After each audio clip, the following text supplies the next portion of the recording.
नाजरीन, दुनिया का सबसे बड़ा मसला इस वक्त माहौलियाती आलूदगी है। अपने इन्वायरमेंट को बचाना है। इसके लिए पूरी दुनिया नित नई इजादात कर रही है। जैसा कि आपने देखा होगा, इलेक्ट्रिक व्हीकल्स मुतारिफ करवाई गई, हाइड्रोजन फ्यूल्ड जो गाड़ियां हैं वो मुतारिफ करवाई गई, ताकि अपनी जो ट्रांसपोर्टेशन है उसको मुकम्मल तौर पर क्लीन एनर्जी की तरफ शिफ्ट किया जा सके। ऐसे में चाइना ने एक और कारनामा सर अंजाम दिया है और एक ऐसी बाईसाइकिल मुतारिफ करवाई है जो कि मुकम्मल तौर पर पानी पर चलेगी। जी हां दोस्तों, सिर्फ 20 ग्राम हाइड्रोजन चाहिए होगी और उससे फिर आप लोग दर्जनों किलोमीटर का जो सफर है वो तय कर सकते हैं। और उसके बाद भी जब आपका जो फ्यूल है वो खत्म हो जाएगा तो आपको सिर्फ 1 मिनट लगेगा और आप उसको रिफिल कर सकते हैं और दोबारा से आपकी जो सवारी है वो दर्जनों किलोमीटर का सफर करने के लिए तैयार हो जाएगी। ये जो बाईसाइकिल है वो कहां पे मुतारिफ करवाई गई है, इसके लिए हमें क्या चाहिए होगा और ये कैसे इलेक्ट्रिक बाइक्स को भी पीछे छोड़ सकती है,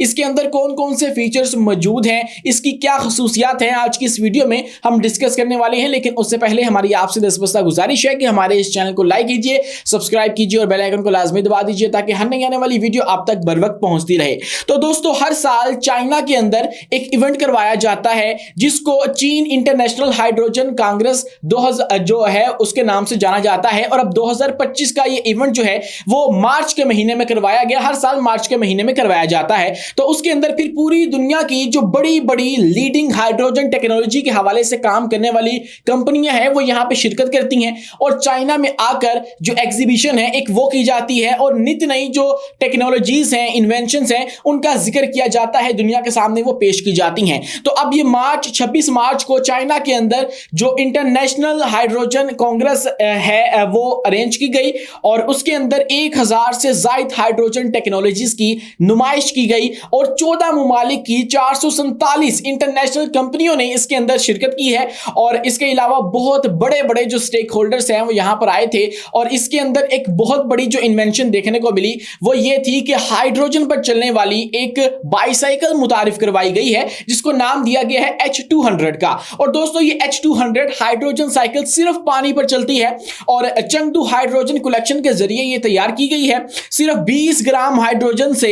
दर्जनों किलोमीटर तक का सफर जो है वो इससे मुमकिन हो सकेगा और हाइड्रोजन बोतल को सिर्फ 1 मिनट में तब्दील किया जा सकेगा। ये जो एक साइकिल है, बाईसाइकिल, ये एक इसके ऊपर एक बोतल लगी होगी जिसके अंदर हाइड्रोजन बतौर जो है वो एक ईंधन के इस्तेमाल होगा और वो उससे इलेक्ट्रिसिटी पैदा करेगा और फिर वो डायरेक्टली इलेक्ट्रिसिटी के ऊपर चलेगी और उससे फिर उस जो सवारी है उसको बूस्ट मिलेगा, उसको जो एनर्जी है उससे वो मिलेगी। ये इंतहाई माहौल दोस्त एक सवारी होगी जो कि इन्वायरमेंट के अंदर बिल्कुल भी पोल्यूशन नहीं करेगी और ये पार्क्स में, कैंपस में, सियाहती मुकामात और शहरी इस्तेमाल के लिए इंतहाई मौजू है और इसीलिए चाइना ने जो है वो इसको प्रेफर किया है। इसके हवाले से आपके ज़हनों में अब सवाल आ रहा होगा कि अगर इसके अंदर ना तो आपने पैडल मारने हैं, क्योंकि चूंकि ये बताया मैंने आपको हाइड्रोजन पे चलती है, पानी पे चलती है, तो पैडल मारने की जरूरत नहीं है जैसे रिवायती साइकिलों के अंदर होती है। तो फिर इसको बाईसाइकिल ही क्यों कहा जा रहा है, इसको आप लोग बाइक क्यों नहीं कह सकते?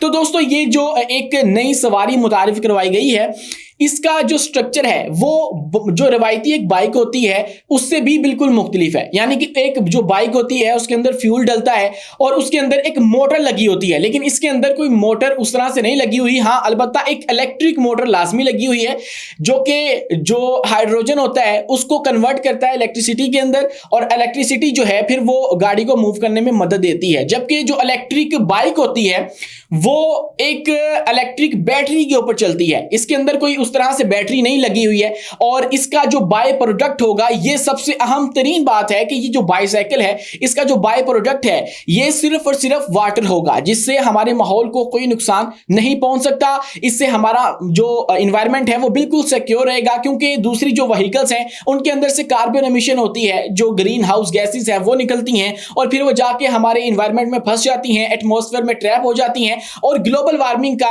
जो नतीजा है वो बनती हैं, और फिर जो यहाँ पे दर्जा हरारत है वो आए दिन बढ़ता चला जा रहा है, फिर क्लाइमेट चेंज होता है और फिर कुदरती आफात जो हैं वो आती हैं और पूरी दुनिया इससे बहुत बुरी तरह मुतासिर हो चुकी है। इसके अलावा दोस्तों ये जो बाइक है वो मुकम्मल तौर पे एक तो पानी पर चलेगी और हाइड्रोजन पर चलेगी, तो आप ना तो इसको मुकम्मल तौर पर साइकिल कह सकते हैं और ना ही आप इसे मुकम्मल तौर पे मोटर बाइक कह सकते हैं। आप इसको हाइड्रोजन इलेक्ट्रिक बाइक का नाम दे सकते हैं। जी हाँ दोस्तों, क्योंकि एक बाइसाइकिल जो होती है उसकी अगर हम डेफिनेशन देखें तो उसका यह तस्वुर है कि दो पहियों पर चलने वाली जो सवारी है उसको बाइसाइकिल कहते हैं, उसके अंदर कोई पैडल मारने की शर्त मौजूद नहीं है, तो यूं हम लोग इसको हाइड्रोजन इलेक्ट्रिक बाइक का नाम दे सकते हैं। लेकिन ये इलेक्ट्रिक बाइक की जो डेफिनेशन है उसके ऊपर भी पूरी नहीं उतरती है। इसके अंदर कोई भी बैटरी नहीं लगी हुई जैसे कि एक आम इलेक्ट्रिक बाइक में जो कि आजकल आ रही है उसके अंदर लगी होती है। दोस्तों इसके अलावा जो मैंने आपको बताया कि इस कांग्रेस के अंदर जो कि हर साल चीन के अंदर करवाई जाती है, 1000 से ज्यादा जो हाइड्रोजन पर चलने वाली टेक्नोलॉजीज हैं उनका जो एग्जीबिशन है वो करवाई गई है। इसके अलावा एक और बहुत बड़ी जो डेवलपमेंट है वो ये थी कि चीन और फ्रांस के ताउन से हाइड्रोजन स्ट्रॉबेरी मुतारिफ करवा दी गई है। जी हाँ दोस्तों, एक एक्सपेरिमेंट किया गया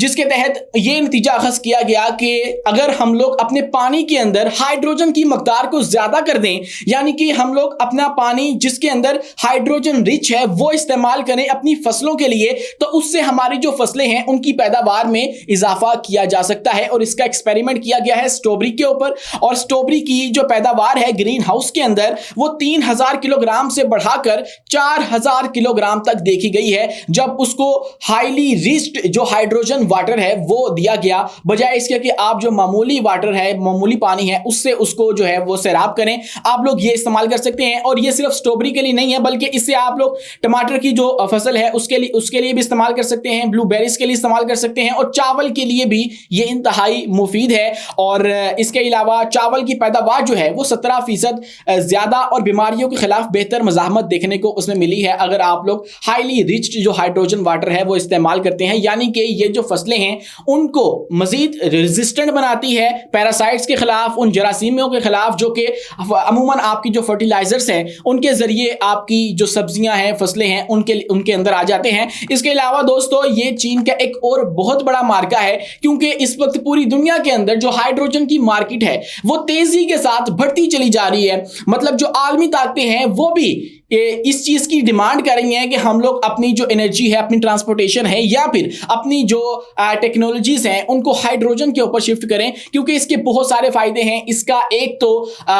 खर्चा बहुत कम होता है, दूसरा ये माहौल दोस्त कदम है, और इसके अलावा और बहुत सारे दीगर जो फायदे हैं उसके होते हैं। इसीलिए जो बड़ी बड़ी कंट्रीज हैं जिनके अंदर आप देख लीजिए कि Russia, Singapore, India, Portugal, Spain, Sweden वगैरह, इन तमाम के अंदर इनकी जो मार्केट है वो बढ़ती चली जा रही है। और अगर हम फिगर्स की बात करें तो ये जो हाइड्रोजन की मार्केट है वो 2024 में 120.6 बिलियन डॉलर्स तक पहुंच गई थी, और हाइड्रोजन की आलमी तलब 97 मिलियन टन है। इसके अलावा चीन सालाना 35 मिलियन टन से ज्यादा पैदावार के साथ आलमी ये जो हाइड्रोजन की मार्केट है इसके अंदर लीड कर रहा है, और चीन उभरती हुई एक ताकत बनके सामने आ रहा है जो कि हाइड्रोजन टेक्नोलॉजी के हवाले से जो है वो आगे आ रहा है और फरोग दे रहा है इस सारी टेक्नोलॉजी को। और हाइड्रोजन से चलने वाली साइकिल और माहौल दोस्त ट्रांसपोर्ट जो है वो भी फरोग पा रही है चीन के अंदर। ग्रीन हाइड्रोजन की पैदावार अब भी कुल पैदावार का 2% से कम है, लेकिन अभी भी इस सारी मार्केट के अंदर गुंजाइश मौजूद है। पाकिस्तान को भी चाहिए कि वो इस सारी मार्केट को टच करे और इसके अंदर भी अपने चीन जो हमसाया और पाकिस्तान का बहुत ही दरीना दोस्त है उसकी खिदमत हासिल करे और इसके अंदर भी अपने जो पैर है वो जमाए, क्योंकि ये मुस्तकबिल है। आने वाले दिनों में आप देखेंगे कि जितने बड़े तरक्की याफ्ता ममालिक हैं वो इसकी तरफ शिफ्ट हो जाएंगे। अमेरिका भी इवन के यही कोशिशें करेगा कि हम लोग ये जो क्लीन एनर्जी है इसको अडॉप्ट कर लें, क्योंकि जो दूसरी एनर्जी के सोर्सेज हैं वो बहुत ज्यादा नुकसान दे रहे हैं, इस वक्त दुनिया के लिए मोहलक हो चुके हैं। आप सोचिए कि अगर हमारा इन्वायरमेंट ही नहीं रहेगा, हमारा जो एक माहौल है वही नहीं रहेगा, तो फिर बाकी जो बाहमी इख्तिलाफात हैं ममालिक के उनका क्या करेंगे जब दुनिया ही तबाह हो जाएगी। तो इसीलिए आने वाले दिनों के अंदर पूरी दुनिया को बचाना एक सबसे बड़ा मसला बन जाएगा और इसीलिए पूरी दुनिया इसके ऊपर मिलकर इस वक्त काम भी कर रही है। आपको ये वीडियो कैसी लगी कमेंट सेक्शन में अपनी राय से आगाह लाजमी कीजिए और अपने मेजबान उमैस मुनीर को दीजिए इजाजत। मिलते हैं अगली वीडियो में किसी नई मालूमात के साथ।